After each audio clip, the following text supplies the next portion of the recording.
Soy Manuel Cifuentes, tengo 66 años, y mi hija me echó de su casa bajo una tormenta feroz mientras yo gritaba que necesitaba mi medicamento para el corazón.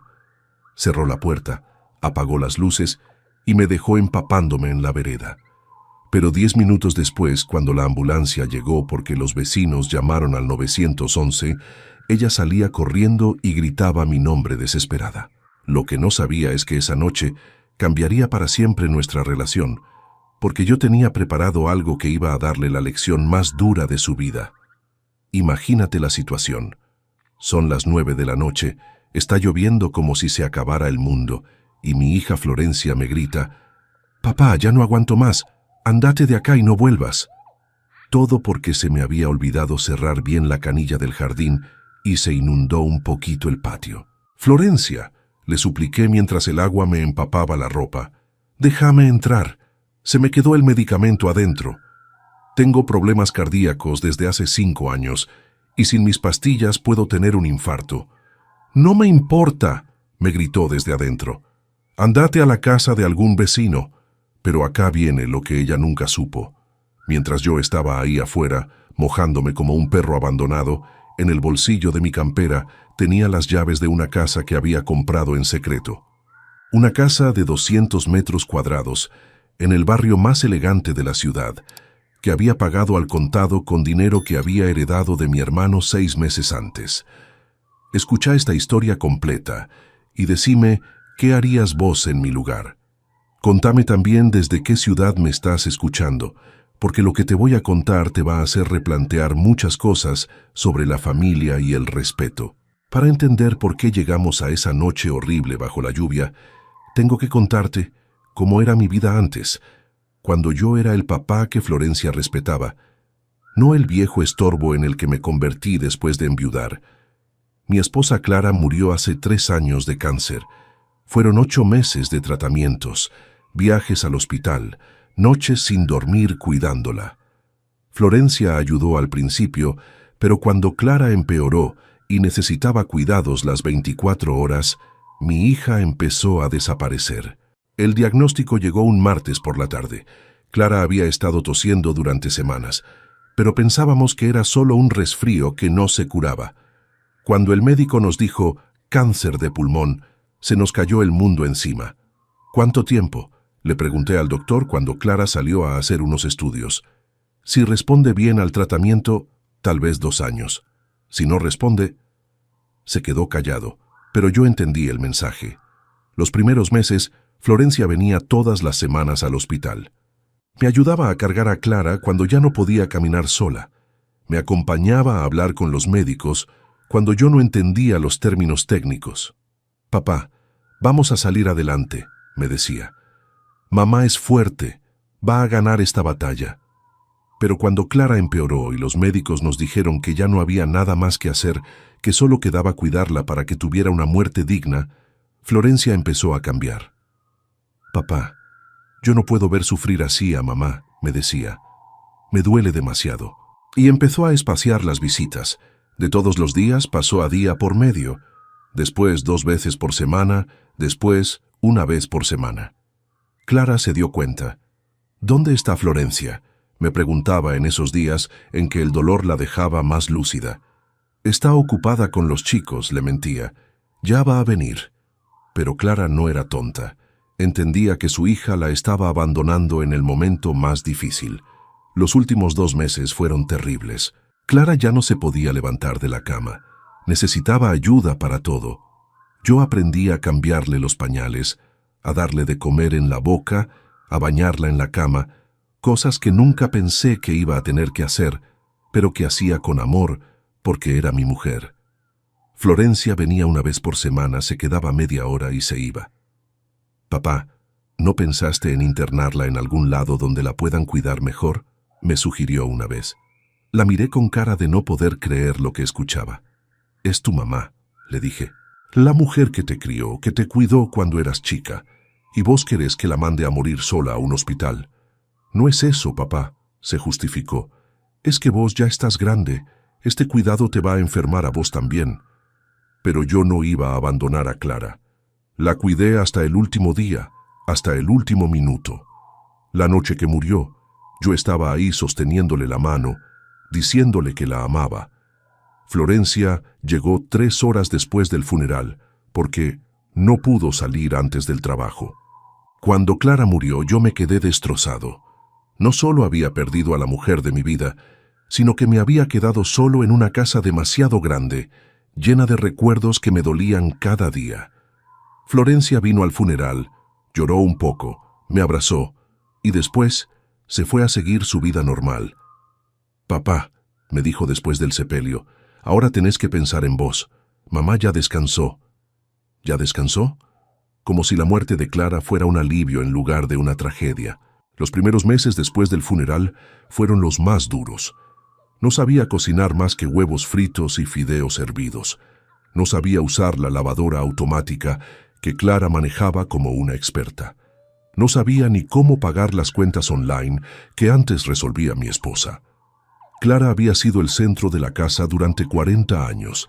Ella organizaba todo, sabía dónde estaba cada cosa, recordaba las fechas importantes, mantenía la casa funcionando. Sin ella, yo me sentía como un náufrago en mi propia casa.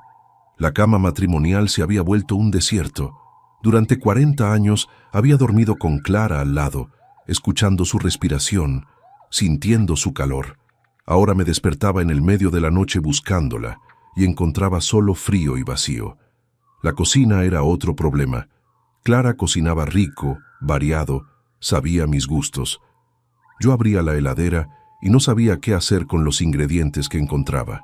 Terminaba comiendo siempre lo mismo: pan, queso, algún fiambre, huevos cuando me animaba a prenderle la hornalla. Los domingos eran los peores. Antes Clara y yo teníamos una rutina. Desayunábamos tranquilos leyendo el diario. Después yo trabajaba un poco en el jardín mientras ella preparaba el almuerzo. Por la tarde venía Florencia con los chicos. Ahora los domingos eran días infinitos de silencio y soledad. Florencia venía una vez por semana, los domingos, a ver cómo estaba. Pero no venía a ayudar realmente.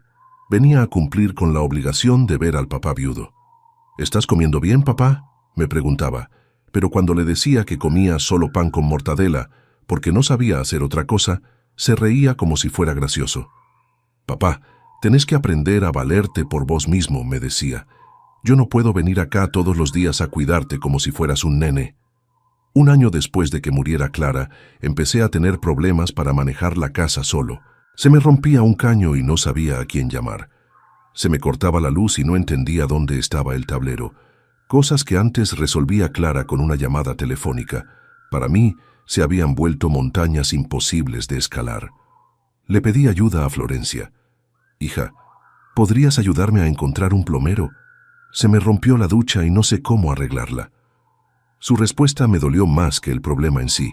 «Ay, papá, busca en Internet. Todo se encuentra en Internet». Internet. Yo apenas sabía encender una computadora, y ella me decía que buscara en Internet como si fuera lo más fácil del mundo. Las visitas de Florencia se fueron espaciando. De una vez por semana, pasaron a una vez cada 2 semanas, después una vez por mes. Y cuando venía era por media hora, apurada, siempre con alguna excusa para irse rápido. «Papá, tengo que llevar a Sebastián al fútbol», me decía. Sebastián es mi nieto de 12 años, un chico que antes venía corriendo a abrazarme y ahora me saludaba desde el auto sin bajar. «Papá, Carmela tiene un cumpleaños», seguía. «Carmela es mi nieta de 10 años, que antes me dibujaba corazones y ahora ni me miraba cuando llegaba. Un día me caí en el baño, me resbalé saliendo de la ducha, me golpeé la cadera contra el piso y no me podía levantar. Estuve tirado ahí durante 2 horas hasta que pude arrastrarme al teléfono para llamar a Florencia. «Papá, ¿qué pasó?», me preguntó cuando le conté. «Me caí en el baño y me duele mucho la cadera. ¿Podrías venir a ayudarme?». Su respuesta me heló el alma. «Papá, estoy en el trabajo. ¿No podés llamar a una ambulancia?». Una ambulancia. Su papá se había caído, podía haberse roto algo serio, y ella me sugería que llamara a una ambulancia en lugar de venir ella misma. Después de ese episodio, Florencia empezó a insistir con una idea que me aterraba. Papá, no podés seguir viviendo solo. Tenés que venir a vivir conmigo. Al principio pensé que era una buena idea. Iba a estar con mi familia, iba a ver crecer a mis nietos, iba a tener compañía. Está bien, hija, le dije. Si me querés en tu casa, yo encantado de ir. Pero cuando llegué a su casa con mis pocas cosas, me di cuenta de que había cometido un error terrible. Florencia no me había invitado a vivir con ella porque me quería cerca. Me había invitado porque era más fácil controlarme si yo estaba bajo su techo. Papá, acá tenés tu cuarto, me dijo mostrándome un cuartito pequeño al fondo de la casa, lejos del living, lejos de la cocina, lejos de donde transcurría la vida familiar. Era como una habitación de servicio, no como el cuarto del abuelo querido. Las reglas empezaron desde el primer día. Papá, no pongas la televisión muy fuerte porque los chicos tienen que estudiar. Papá, no uses la cocina cuando yo estoy cocinando porque me estorbás. Papá, no salgas al jardín descalzo porque vas a traer barro adentro.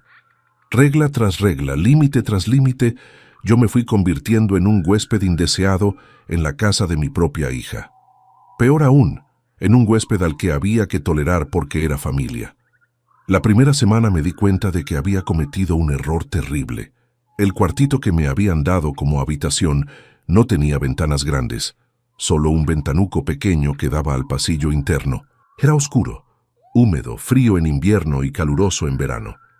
Es temporario, papá, me dijo Florencia cuando me quejé de la humedad. Cuando tengamos tiempo vamos a arreglar la ventilación. Pero ese tiempo nunca llegó. Durante 6 meses viví en ese cuarto que parecía más un depósito que una habitación. Los horarios de las comidas eran otro problema. Florencia y su familia cenaban a las 9 de la noche, pero a mí me daban de comer a las 7. Es mejor para tu digestión, papá, me explicaba. A tu edad no conviene comer tarde. Era mentira. La verdad era que no querían que yo participara de las cenas familiares. Comía solo en la cocina, mirando las paredes, escuchando las risas que venían del comedor donde cenaba mi familia. Mis nietos contaban cómo les había ido en el colegio.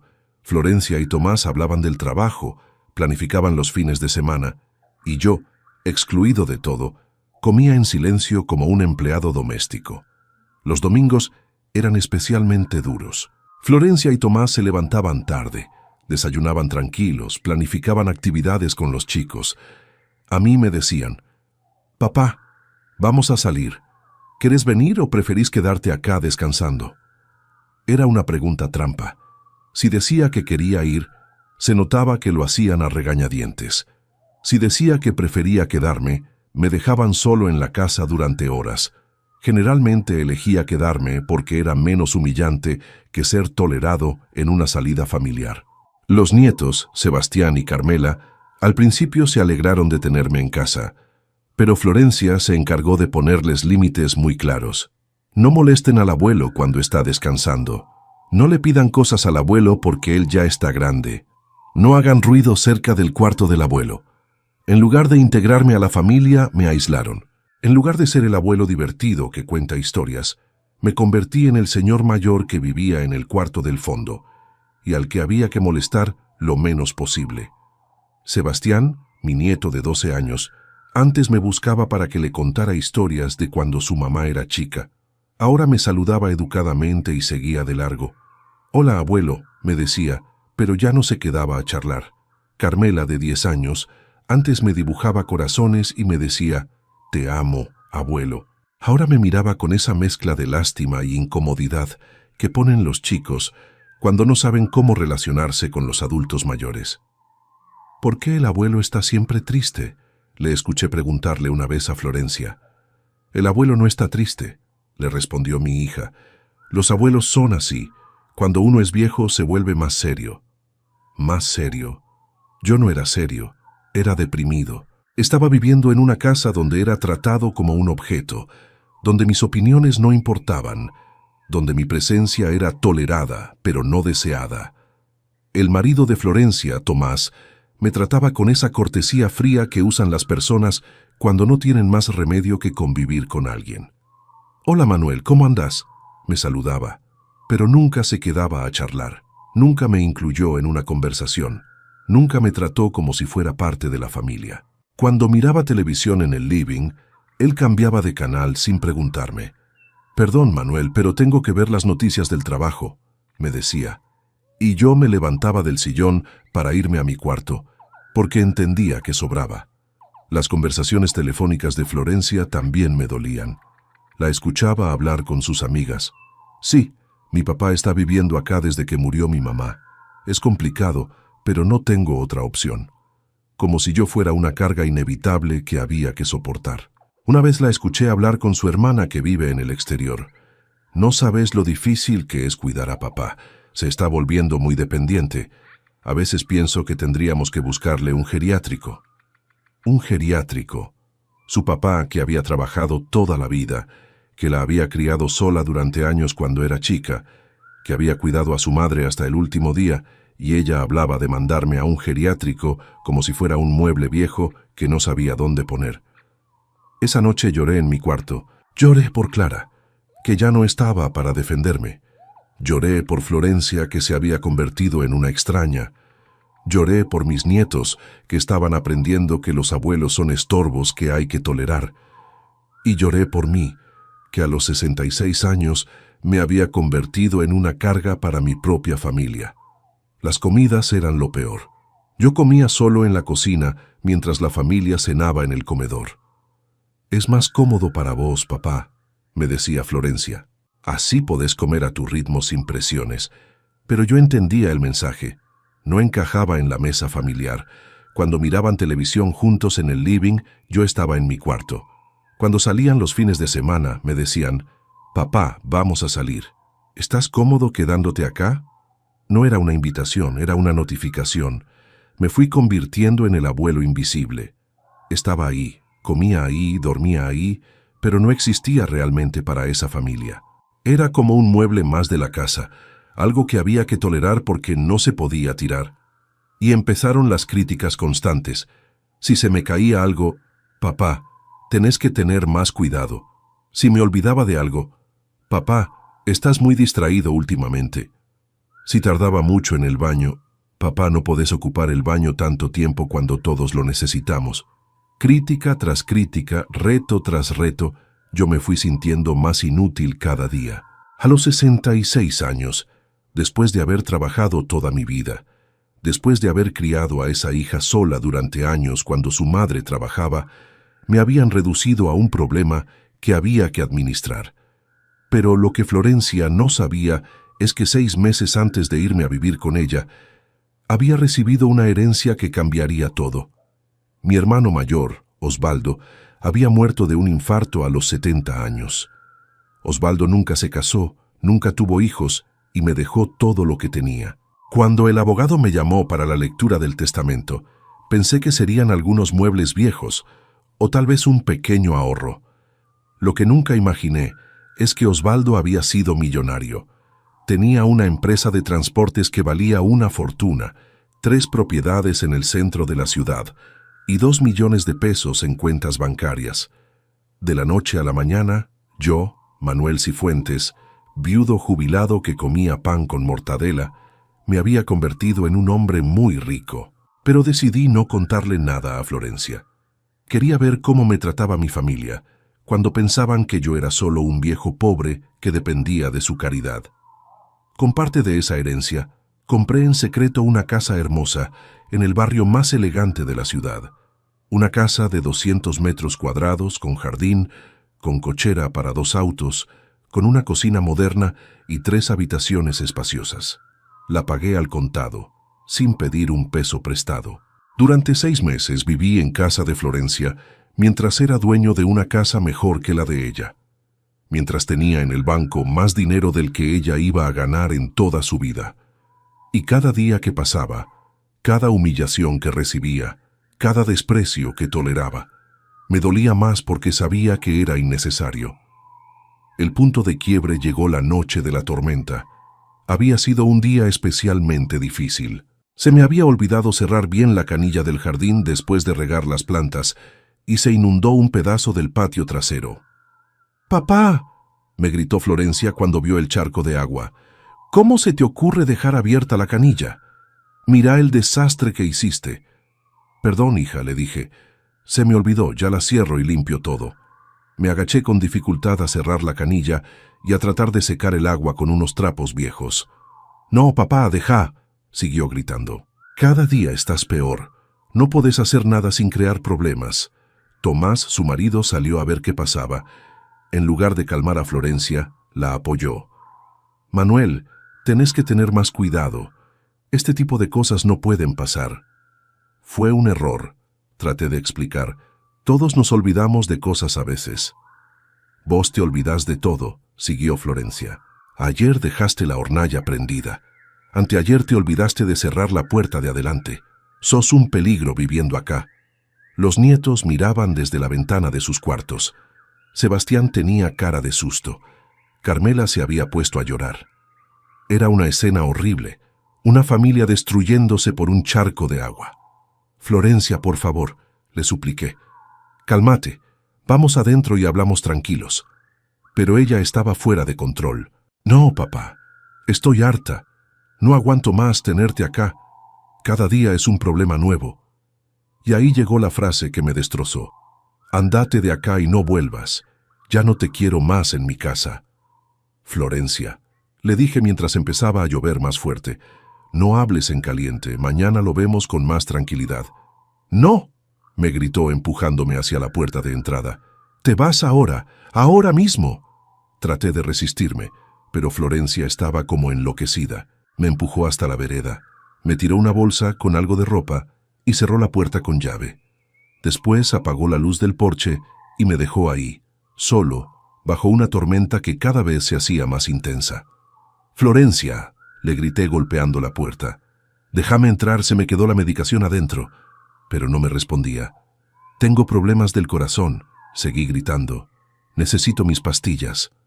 Nada. Silencio total desde adentro de la casa. El agua me empapaba la ropa. El viento me helaba hasta los huesos. Estaba ahí parado como un perro abandonado, a los 66 años, echado por mi propia hija que prefería verme morir de frío antes que tolerar un error insignificante. Pero en el bolsillo de mi campera, protegidas en una bolsita plástica, estaban las llaves de mi casa nueva. La casa que había comprado con la herencia de Osvaldo. La casa que nadie sabía que existía.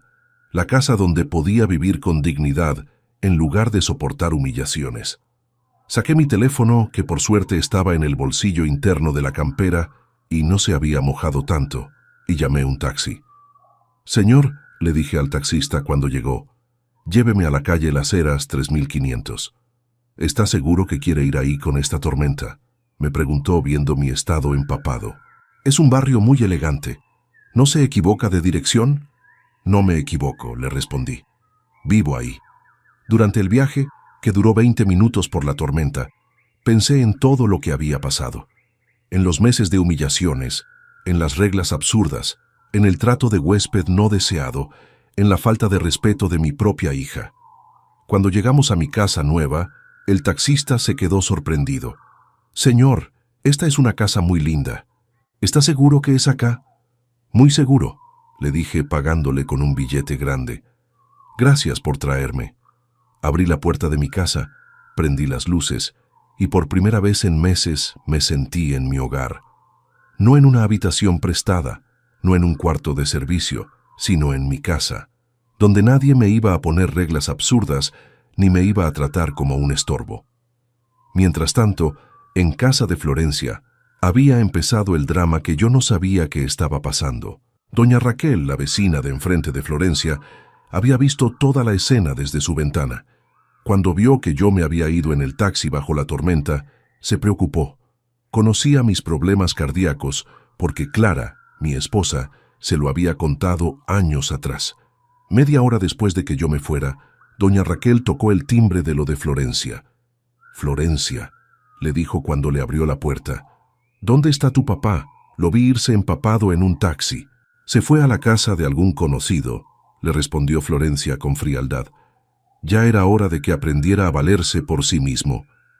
«Pero Florencia», insistió doña Raquel, «está lloviendo torrencialmente. Tu papá es grande, tiene problemas del corazón. ¿No te preocupa que le pase algo? Mi papá está grande, pero no es tonto, siguió Florencia. Él sabrá dónde ir. Doña Raquel se fue preocupada, pero no convencida. Conocía a Florencia desde chica. Sabía que a veces tomaba decisiones impulsivas, de las que después se arrepentía. Una hora después, doña Raquel volvió a tocar el timbre. Florencia, llamé a todos los vecinos del barrio preguntando si habían visto a tu papá. Nadie sabe dónde está. Con esta tormenta, a su edad, con sus problemas de salud, ¿no pensás que deberías buscarlo? Ahí Florencia empezó a ponerse nerviosa. ¿Llamaste a todos los vecinos? ¿Por qué hiciste eso? Porque estoy preocupada por don Manuel, le respondió doña Raquel. Y vos también deberías estarlo. Pero Florencia todavía no quería reconocer que había cometido un error. Mi papá va a aparecer mañana cuando se le pase el berrinche, dijo. Otra hora pasó. Eran casi las 12 de la noche cuando doña Raquel volvió por tercera vez, pero esta vez acompañada de don Alberto, el vecino de al lado. Florencia, le dijeron, llevamos 3 horas preguntando por tu papá. Nadie lo vio, nadie sabe dónde está. Llamamos a los hospitales por si había tenido algún problema, pero no está internado en ningún lado. ¿Llamaron a los hospitales?, preguntó Florencia, y por primera vez en toda la noche su voz sonó preocupada. Sí, le respondió don Alberto, y también a la comisaría, por si había aparecido en algún lado. Con esta tormenta, a su edad, cualquier cosa puede pasar. Ahí Florencia empezó a entrar en pánico.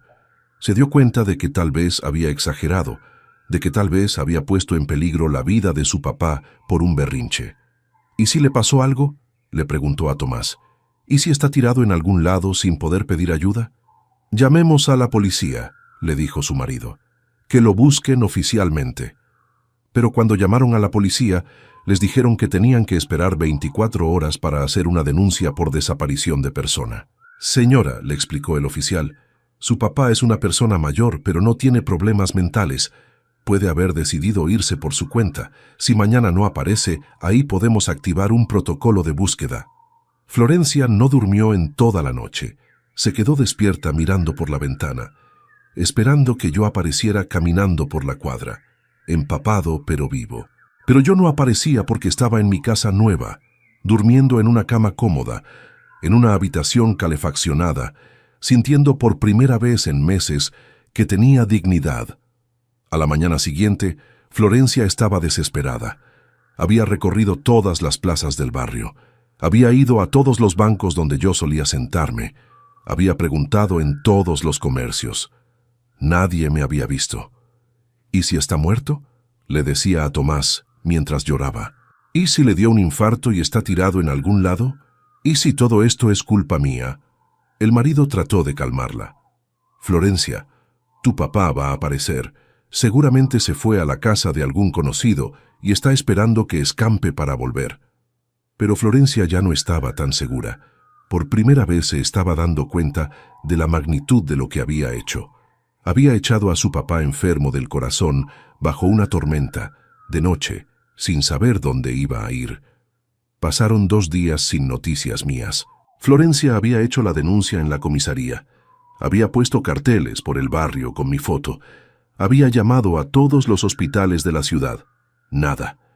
El tercer día decidió llamar al abogado de la familia, el doctor Pereira, que había manejado los papeles cuando murió Clara. Doctor, le dijo Florencia llorando por teléfono, necesito ayuda.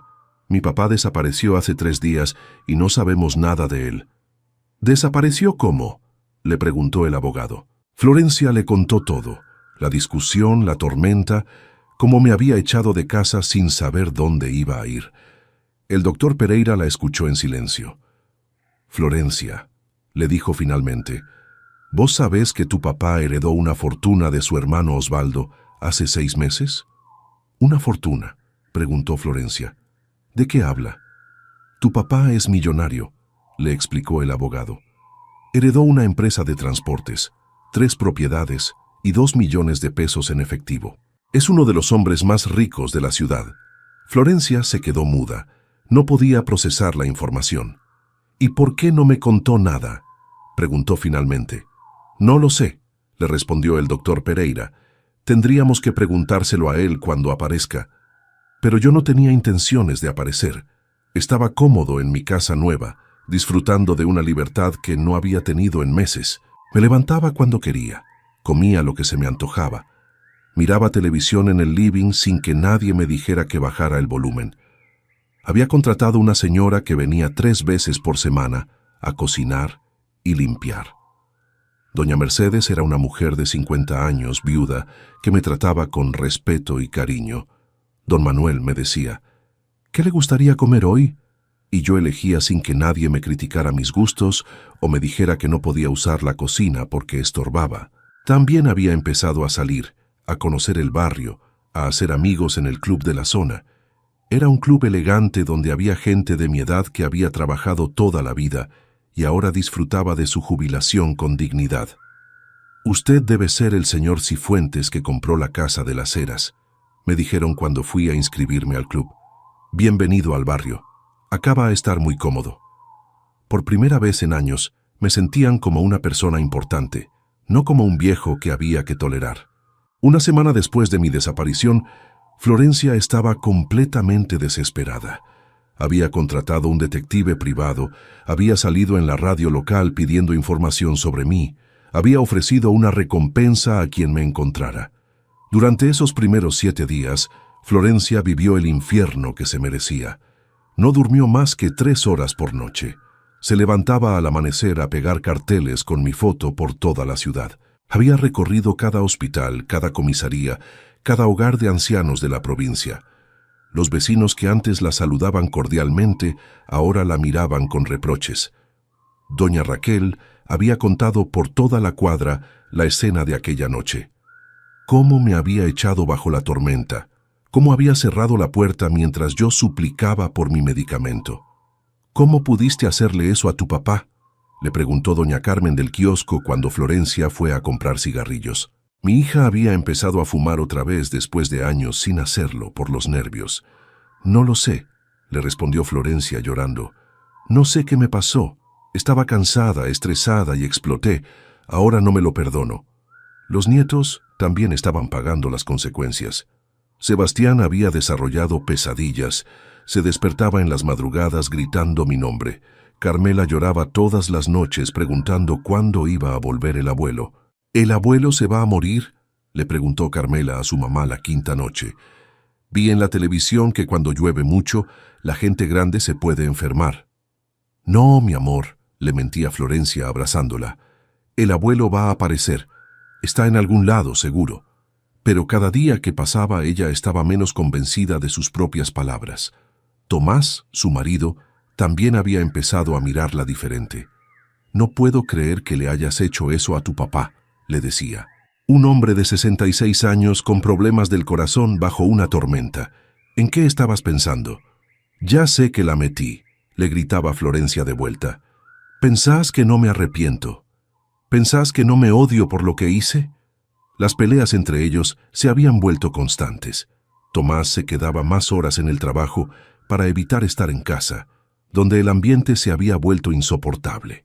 «Por favor», decía en el programa de radio mientras lloraba al aire, «si alguien vio a mi papá, que me llame. Es un señor de 66 años, tiene problemas del corazón, está solo y puede estar desorientado. Yo cometí un error terrible. Lo eché de casa una noche de tormenta y ahora no sé si está vivo o muerto». La conductora, conmovida por el relato, le preguntó, «¿Qué pasó exactamente esa noche, Florencia?». Y mi hija, quebrada por la culpa, confesó todo al aire. Se había olvidado de cerrar una canilla y se inundó un poco el patio. Yo perdí los estribos, le grité cosas horribles. Cuando empezó la tormenta, en lugar de calmarse y dejarlo entrar, cerré la puerta. Mi papá me suplicaba desde afuera que necesitaba su medicación del corazón, pero yo estaba tan ciega de bronca que no le hice caso. Todo el barrio se enteró. Los comentarios en las redes sociales del programa de radio eran devastadores. «¿Cómo se le ocurre echar a un anciano bajo la lluvia? Esa mujer no merece ser hija. Espero que encuentren al abuelo sano y salvo». Una noche, después de 10 días de búsqueda infructuosa, Florencia se desplomó en el sillón de su living y se puso a llorar como una desesperada. «Se murió», le dijo a Tomás. «Mi papá se murió y es culpa mía. Le provoqué un infarto con lo que le hice». «No sabemos eso», trató de calmarla su marido. «Puede estar en algún lado, recuperándose, pensando qué hacer». «¿Dónde, Tomás? ¿Dónde puede estar? No tiene amigos íntimos, no tiene familia cercana aparte de nosotros. Si estuviera vivo, ya habría aparecido. Si estuviera internado, ya lo habríamos encontrado. Está muerto y yo lo maté». Yo escuchaba el programa de radio desde mi living, tomando café en una taza de porcelana cara, y me daba cuenta de la ironía. Ahora que creía que me había perdido para siempre, Florencia me valoraba. Ahora que pensaba que estaba muerto, me lloraba. Ahora que no me tenía, se daba cuenta de que me necesitaba. Pero yo no tenía intenciones de volver. No todavía. Necesitaba que Florencia entendiera completamente lo que había perdido cuando me echó de su casa como a un perro. 2 semanas después de mi desaparición, decidí que era momento de dar señales de vida. Llamé al doctor Pereira y le pedí que organizara una reunión con Florencia. «Doctor», le dije, «quiero ver a mi hija, pero con condiciones específicas». «¿Qué condiciones, don Manuel?» «Que venga sola, sin el marido, sin los nietos. Que venga a mi casa nueva. Y que entienda que esta conversación va a determinar si volvemos a tener relación o si desaparezco de su vida para siempre». El doctor Pereira llamó a Florencia esa misma tarde. «Florencia, encontré a tu papá. Está vivo, está bien, quiere verte». «Gracias a Dios», gritó Florencia llorando. «¿Dónde está? ¿Puedo ir a buscarlo?» «Está en su casa nueva», le dijo el abogado. «Una casa que compró con la herencia de su hermano. Pero quiere verte bajo ciertas condiciones». Cuando el doctor Pereira le explicó las condiciones, Florencia aceptó inmediatamente. «Lo que él quiera», dijo. «Solo quiero verlo y pedirle perdón». Al día siguiente, Florencia llegó a mi casa nueva en su auto viejo. Cuando tocó el timbre y yo le abrí la puerta, se quedó paralizada. No solo por verme vivo después de 2 semanas de angustia, sino por ver la casa donde estaba viviendo. «Papá», me dijo con los ojos llenos de lágrimas, «¿esta casa es tuya?» «Sí, hija», le respondí. «La compré con la herencia de tu tío Osvaldo. Bienvenida a mi hogar». Florencia entró como en trance, mirando los muebles elegantes, la decoración cara, el jardín perfectamente cuidado. Era una casa 5 veces mejor que la de ella. «Papá», me dijo sentándose en el sofá de cuero del living, «no entiendo nada. Si tenías esta casa, ¿por qué te viniste a vivir conmigo?» «Porque quería estar cerca de mi familia», le respondí. «Porque después de que murió tu mamá, me sentía solo y pensé que ustedes me querían cerca». «Te queríamos cerca», dijo Florencia, pero su voz no sonaba convincente. «¿En serio?», le pregunté. «¿Por eso me pusieron en el cuartito del fondo? ¿Por eso me hicieron comer solo en la cocina? ¿Por eso me trataron como un estorbo durante 6 meses?» Florencia se puso a llorar. «Papá, nos equivocamos. Yo me equivoqué. No sabía cómo manejar la situación. Nunca había vivido con una persona mayor». «Florencia», le dije, «yo no soy una persona mayor. Soy tu papá, el mismo hombre que te crió cuando eras chica, que trabajó toda la vida para darte educación, que cuidó a tu mamá hasta el último día». «Tenés razón», me reconoció entre sollozos. «Te traté mal, te faltaron el respeto, y la noche de la tormenta. Dios mío, papá, pensé que te habías muerto. Pensé que te había matado con mi egoísmo. Casi me matás», le dije. «Esa noche me podría haber dado un infarto. Me podría haber pasado cualquier cosa. Y vos preferiste cerrar la puerta antes que darme refugio». «Perdóname, papá», me suplicó. «No sabía lo que hacía. Estaba enojada, frustrada, cansada. Pero no hay excusa para lo que te hice». La escuché durante 1 hora. Me contó del infierno que había vivido durante esas 2 semanas, pensando que me había matado. Me contó cómo había llorado todas las noches, cómo se había arrepentido cada minuto de haberme echado bajo la lluvia. «Papá», me dijo finalmente, «¿hay alguna posibilidad de que me perdones? ¿De que volvamos a ser familia?» «Depende», le respondí. «¿Qué tipo de familia querés que seamos?» «Una familia real», me dijo. Una familia donde vos seas respetado, valorado, querido. Una familia donde seas el abuelo que mis hijos necesitan y el papá que yo perdí cuando me volví egoísta. Florencia, le dije, yo no voy a volver a vivir a tu casa. Esta es mi casa ahora, y acá me quedo. Pero eso no significa que no podamos reconstruir nuestra relación. ¿Qué tendría que pasar para que eso suceda?, me preguntó. Primero, le expliqué, necesito que entiendas que soy una persona adulta que puede tomar sus propias decisiones. No soy un niño al que hay que cuidar ni un estorbo que hay que tolerar. Entendido, asintió. Segundo, quiero una relación real con mis nietos, no visitas protocolarias donde me ven 5 minutos y se van. Quiero que vengan acá, que conozcan a su abuelo, que aprendan de mí.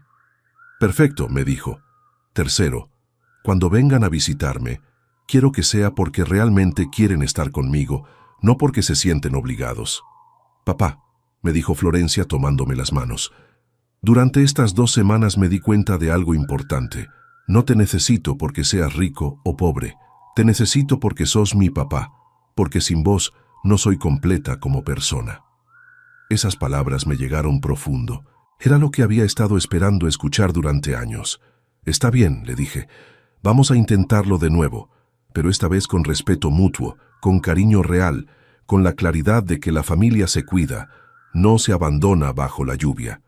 Hoy, 6 meses después de aquella noche horrible bajo la tormenta, puedo decir que mi relación con Florencia cambió completamente. Viene a visitarme 2 veces por semana, no por obligación, sino porque realmente disfruta estar conmigo. Pero el cambio no fue inmediato. Durante las primeras semanas después de nuestro reencuentro, Florencia todavía estaba procesando todo lo que había pasado, toda la culpa que había cargado durante mi desaparición. Papá, me dijo en una de sus primeras visitas, todas las noches durante esas 2 semanas me despertaba pensando que te había matado. Me imaginaba que habías tenido un infarto bajo la lluvia, que habías muerto solo en alguna calle, llamándome, y que yo nunca me iba a poder perdonar. Era doloroso escucharla, pero necesario. Florencia necesitaba sacar toda esa culpa para poder empezar de nuevo nuestra relación. Durante años pensé que cuidarte era una carga, me confesó. No entendía que tener a mi papá cerca era un privilegio. Veía tus pequeños errores como problemas enormes, en lugar de verlos como señales normales del paso del tiempo. Los nietos, Sebastián y Carmela, ahora pasan todos los sábados en mi casa nueva. Al principio venían tímidos, como si no supieran cómo relacionarse conmigo después de todo lo que había pasado. Abuelo, me preguntó Sebastián la primera vez que vinieron, ¿por qué te fuiste sin despedirte? Era una pregunta difícil de responder para un nene de 12 años. A veces los adultos cometemos errores, le expliqué. Tu mamá cometió el error de echarme bajo la lluvia y yo cometí el error de irme sin explicar por qué. Pero lo importante es que ahora estamos todos acá, aprendiendo a ser una familia mejor. Sebastián asintió, pero se notaba que estaba procesando todo de a poco.